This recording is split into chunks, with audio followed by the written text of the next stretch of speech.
Oh hey, it's Wes, and if you watched my previous video, up there, I talked about the Nikon Z8, but I got some things wrong. Now, a lot of Nikon fans did not like my review. Interesting to note though, I gave the Nikon Z8 a higher rating than any camera I have ever used, higher than the A1, the A7 IV, the A7S III, higher than any of those. This thing has more rounded features than any other camera on the market, if you ask me. And to me, the size and portability of a camera is a very important thing, which is what gives it a leg up on the Z9 in my mind. So, if you thought that I just dumped all over that camera, I am very nitpicky, and that is important because a lot of people count on me to find things that might be a deal breaker for their workflow. So here are 10 things that I missed or got wrong in that review. Number 1 is blackout. I said that there was a blackout in this camera, and that surprised me.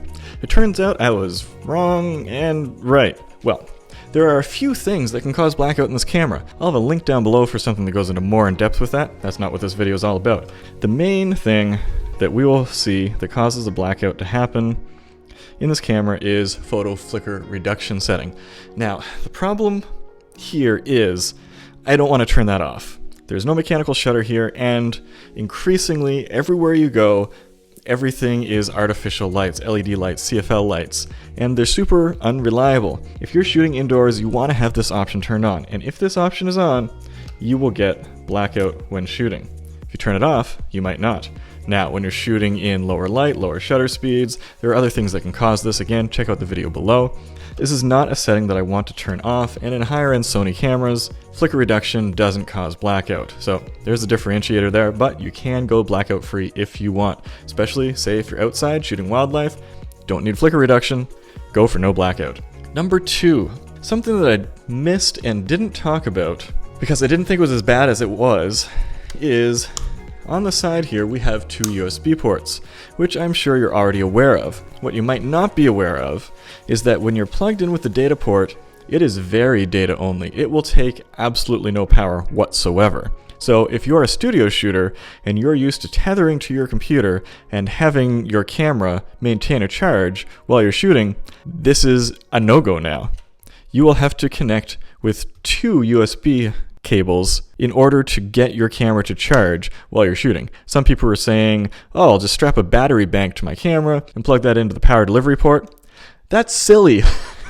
We have had cameras for decades that will charge while tethered to the computer. Lots of old Nikon cameras will do that. And this is a bigger problem because the Z8 is specifically designed as a portrait photographer's camera. And a lot of people are going to be using this in the studio, and that's frustrating. So anyway, I got my friend Philip, who is an NPS member, to message Nikon, and they confirmed this port will not take power. There will be no firmware updates to fix this. That's very disappointing to me.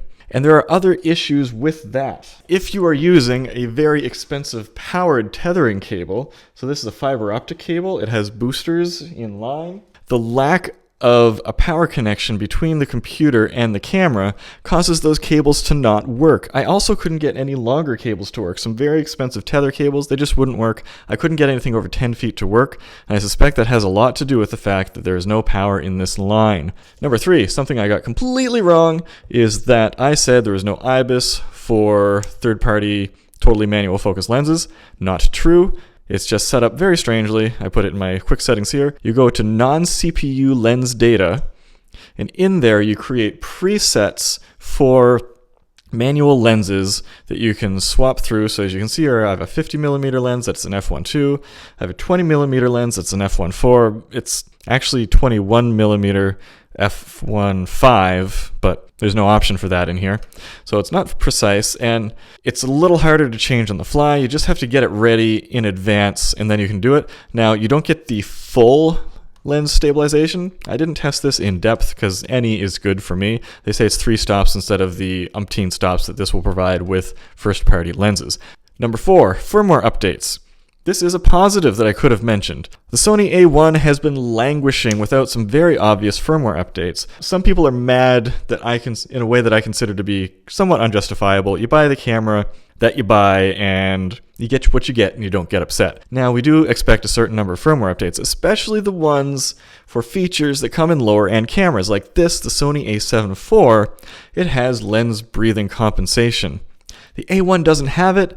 It's been a long time now, and it still doesn't have it. And a lot of Sony users who are using the A1 are kind of annoyed at that, and honestly, I would be super annoyed if I had an A1, because for a lot of G Master lenses, not having focus breathing compensation is a huge problem. This lens right here, the 35 1.4, without breathing compensation, it is a disaster of a lens for autofocusing in video, just all over the place. But with the A7 IV, rock solid, beautiful. Whereas we know that the Z8, based on the track record of the Z9, is going to get extensive firmware, feature, fix updates. So that's fantastic and a huge plus. But we have now a minus, is the lens support. Now some people say you have support of all the F-mount lenses. That's a little bit wonky for video, it's not as fast as a native lens, and additionally, a lot of F-mount lenses are incredibly old, and they just don't support 45 megapixels very well. They're just not that sharp. These DxO ratings are pretty old and a little out of date now, but these are old lenses, and as you can see, when tested on a 45 megapixel D850, none of them can really fully resolve that resolution. Whereas if we look at the Sony lens list, tested on a 42 megapixel body, most of these are coming very close to 42 megapixels. Again, this is an old list though, and a lot of Sony's newer, even sharper lenses are missing from this lens. Their lineup is very, very sharp, whereas it's mostly only the new Nikon Z lenses that are that sharp, and just a few of their F-mount lenses. Sony's lens mount is just wide open. There are hundreds of native lenses that you can get on E-mount, and that is fantastic. If we take a quick look at B&H's listings of full-frame lenses, we see 100 full-frame lenses listed for Canon RF, 256 for Sony E-mount, and 114 for Nikon. Now, a lot of those are third-party lenses, and especially on Nikon, a lot of them are manual focus third-party lenses. Canon has theirs locked down. That's kind of annoying. They're in negotiations. It's obvious that Canon wants to get some big money out of third-party lens manufacturers and also prevent them from making lenses that Canon also makes to directly compete. It's very frustrating. Now, just recently, Nikon announced a rebadged Tamron lens. I doubt it's just rebadged because they also have like the aperture ring or the control ring on it. Might even be some updated coatings, who knows. But that gives us more options, but Nikon's still trying to keep it all in-house, which is kind of annoying. Next up is the floppy battery door. This one kind of annoys me. When I'm out working, it doesn't spring open like a lot of other cameras do. It feels kind of cheap. But honestly, it's just kind of a minor annoyance. A lot of people have a big issue with the memory card door because it opens too easily. Honestly, I've never had it open accidentally. Not an issue for me. I didn't talk about either of them because I considered neither of them to be a big problem. Some people are just driven crazy by them, but whatever. Next up is Starlight Mode. A lot of people said that when I was shooting in super low light conditions, I should have been using Starlight Mode because Starlight Mode improves low light autofocus. The thing is, I have been through the manual. This is the Nikon Z8 manual. And if you look up Starlight Mode, you will see that it says very little in the Z8 manual. It says, select on to brighten the display for ease of viewing in dark environments. Note that the display may become slightly jerky when Starlight View is in effect. The Z9 manual says that it improves low light autofocus. Does it in the Z8? I don't know. I couldn't tell any difference when I switched it on and off in low light. I'll have to do more research there, but I don't know if you're supposed to use it in Starlight Mode when you're in like ISO 16000 or whatever. Maybe you are. Maybe they were just lazy when they made this 1,000-page manual. Speaking of which, next up is their 948-page, I think, manual. This thing is insane. I printed it all. It took 14 hours. I did 4 pages to a page, front to back, on my EcoTank printer. And yeah, I have been reading this entire manual, and to be perfectly honest, it is not at all the most helpful manual, which is frustrating, because there's a lot going on in this camera. I have had to look things up in the manual and then like Google Reddit posts and such to find out everything in this camera. Now, in fairness, the Sony A1 manual is 534 pages long with smaller text. So this is not a problem that only the Z8 has. But as someone who actually took courses in making manuals in engineering school, I can't say that I'm super impressed with either of them. The online help guide is nice, how it's searchable and so forth, but the amount of detail it goes into, because it tries not to get too bloated, makes things problematic, because nothing is described in sufficient detail, but at the same time there's just too much information in total. So they spend a lot of time talking about very procedural things and like specs and figures, but not nearly enough time actually describing the features and why you should use what you should use and so forth in the manual. I will continue digging through this manual, but the fact of the matter is we have a nearly 1,000-page manual, and a lot of people mention that you shouldn't use the Z8, you shouldn't review the Z8 until you've read the whole manual. I am willing to bet that almost no one has read this whole manual. I will have it done in a few days here. A, not an entirely helpful manual, and B, we should not have cameras that require you to read a 1,000-page manual just to use the camera. And I wanted to illustrate that. I have spoken to lots of very experienced seasoned photographers. Like, these are people who have already made their bank. They don't have to work for anyone if they don't want to. They take jobs only as they see fit, that have bought either like a new Sony camera or a new Nikon mirrorless camera, and they have turned it on. They have realized that they will have to dig through the manual and the menus to get their camera to work its best for them. And they just put it back in the box and sent it right back. Because, again, they do what they want and they don't have time for all this extra stuff. And then they buy a Hasselblad X series or like a Q series, because you turn those on and they're already set up the way they're meant to be used, and the user interface is very fast and intuitive. Whereas in the new Sony cameras, the new Nikon cameras, the settings are endless. And they say, oh, well, you got to go in and fine-tune your autofocus settings to get the most out of it. Some people don't want to do that. And then conversely, I know a lot of newer photographers who they are making a full-time living doing photography. They have never pressed the menu button on their camera. And I'm not just talking about a couple people. I have talked probably to dozens, if not hundreds of people who feel this way. Us people on YouTube are in the minority, us nerds who dig through menus and manuals and such to get things working right. That is not most photographers. I would hazard to say most photographers will not go any further than this info button, and they're not going to customize what's in this info button. And all the thousands of settings in the manual, they're not going to touch it.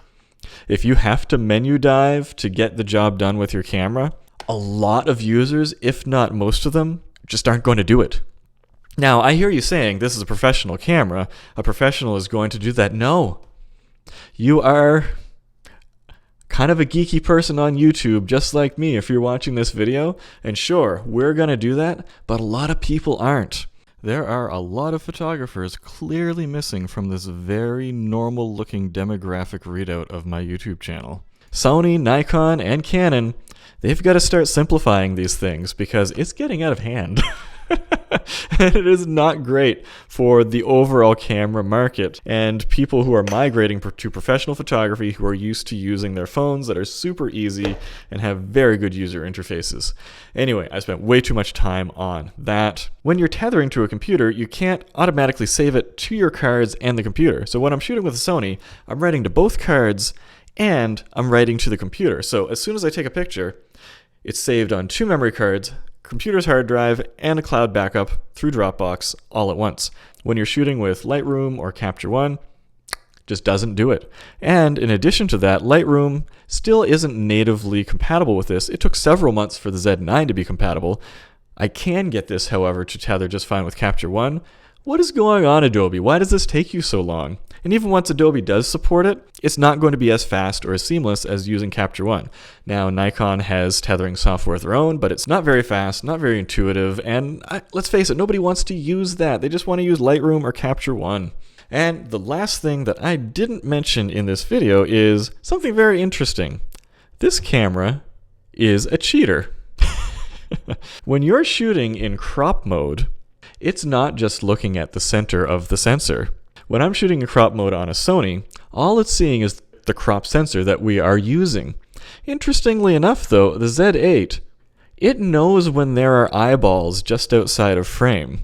So when you're shooting wildlife or sports or whatever and you're in crop mode, you're getting that extra reach. As you can see here, it already thinks there's going to be a face right at the edge of its autofocus frame, which, how would it know that? And when I was shooting at a wedding with a person who had hair, because face autofocus doesn't like that I don't have hair, it would often have an eye box just waiting for the person's face to come into the frame, because it knew. It's actually taking autofocus data from outside of that crop, which is very interesting. Now, that's going to use a lot more battery life than it has to, but it's going to result in better autofocus, and I suspect that Nikon knew that. They're doing a little cheating there, and I applaud them for that. That's a very intelligent way of doing it. So when you're in crop mode and you're right on the border of something, it obviously knows what is going on outside of that frame. Very clever, Nikon. If there's anything else you think that I missed about the Nikon Z8, let me know down in the comments below. But until next time, I'll keep working on it, I'll keep reading this manual, and I'm gonna go take some photos.